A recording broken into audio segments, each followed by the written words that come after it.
First ride since installing the hydraulic upgrade kit. I'm going to do a few cycles of bedding in the brakes, getting up to cruising speed, slowing down to walking speed, back to cruising speed, 15 to 20 miles an hour or so, and slow down to about 5 miles an hour, 2 miles an hour, 3 miles an hour. It's been really hard to get out on the bike. Temperatures have been in the triple digits for weeks on end here in West Texas. It's not too healthy for the bike's battery, I think, to be running uphill from work in a high load situation when the ground temperatures are over 110 degrees Fahrenheit. Not to mention it's hot for me as well, right? I can always wet my shirt, wet my hair, which I used to do when I commuted on a motorcycle every day. But I'm a little bit concerned about the health of the battery in those conditions. And I've also been able to work from home more this last couple of months, so saving money and time on commuting. As you bed in the brakes, you do feel them getting stronger and stronger after every cycle of bedding in. Yeah, but I can already tell these brakes are super solid, super strong, and super consistent compared to the mechanical brakes we had on here before. And super easy to lock up the brakes with minimal effort, and they've become 2-finger brakes, whereas before you used to feel like you needed all 4 fingers to really get enough braking power. Now with 2, I can lock up the brakes easily.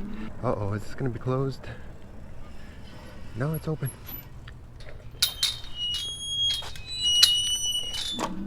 The hydraulics on the XP 3.0 feel better than the hydraulic brakes on the XP Trike. But yeah, they're feeling great. 2 fingers is all you need now. Huge improvement. So going down from 4 fingers to 2, does that mean they're twice as strong? Maybe. You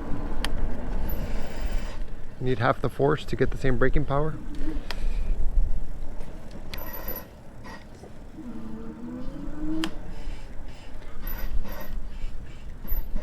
The rear is a little bit louder.